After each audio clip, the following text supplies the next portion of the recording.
Salut, c'est Eben Scar, artiste photographe et vidéaste. Je suis togolais et on est en direct sur FMK. Par où commencer en vrai? C'est la saga cité, ouais. La saga, la cité. Donc mon parcours avec la photographie a été une longue histoire en vrai. Parce que j'ai commencé d'abord sur les bancs de l'école en tant que graphiste. Ensuite, ça m'a mené à la photographie, simplement parce que je cherchais des images de qualité que je ne trouvais pas forcément à cette époque-là.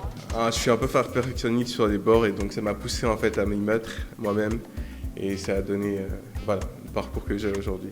J'ai commencé à 19 ans, assez tôt, de manière autodidacte, parce qu'il n'y avait pas de structure ici pour enseigner la photographie ou autre chose. Donc, j'ai simplement commencé à apprendre de moi-même, en faisant beaucoup d'erreurs, j'avoue, mais ça m'a appris à faire les bonnes démarches simplement dans l'art que je fais. Un peu comme partout en Afrique en général, ça a été compliqué pour mes parents en fait d'accepter le fait que je voulais me mettre dans la photographie et dans l'art en général.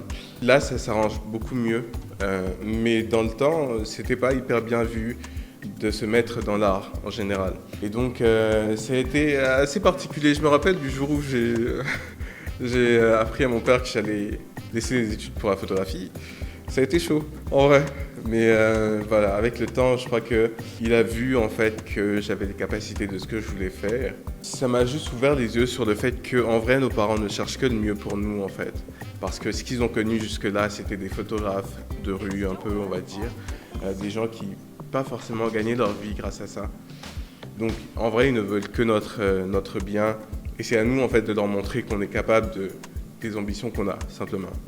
Je crois que l'introversion naît de base de la timidité en général. Et quand tu fais un métier comme la photographie ou la vidéographie, il faut être prêt à diriger. Ça s'est pas fait en une journée, je vais avouer, mais avec le temps, avec le contact avec les autres, et surtout, grâce à l'amour de ce que je fais, en fait, j'ai compris qu'il fallait quand même évoluer. Donc ça passait aussi par le fait de laisser un peu de soi de côté pour s'extérioriser un peu mieux. Donc ça s'est passé comme ça. Je dois dire que l'ampleur que la photographie m'a offert est très différente de celle que la vidéographie m'a offerte. La vidéographie m'a ouvert un plus grand public. Ma plus grande exposition, c'était probablement le clip avec les Toufan.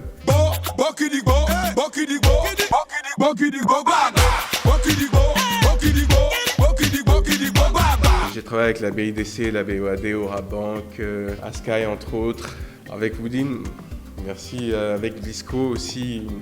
On a fait un documentaire sur les Nanabins qui va sûrement sortir dans pas très longtemps.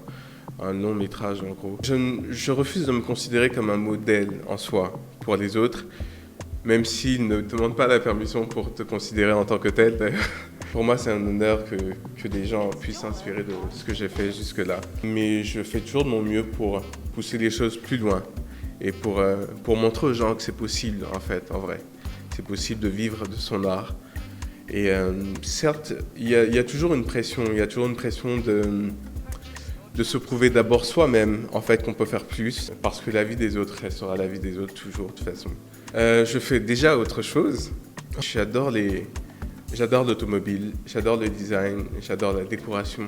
Je suis un peu dans ce domaine-là aussi, dans la modification de voitures et tout. Et donc voilà, je vous inviterai à aller regarder un peu ce que je fais sur Instagram, entre autres, et vous verrez. Je dirais aux jeunes d'être sûr de soi, d'être sûr de ce qu'il a, surtout, parce que c'est un domaine compétitif, même si je pense que chacun vient avec quelque chose de particulier, ça c'est sûr, mais en Afrique en général, il faut avoir les épaules solides pour se mettre dans ce domaine-là en tout cas, mais c'est confiant en ce qu'on fait. C'était Eben Scar, merci de m'avoir écouté. Retrouvez-moi sur les plateformes Instagram, Facebook, TikTok entre autres, Eben Scar, et voilà. Purchase your tracks today.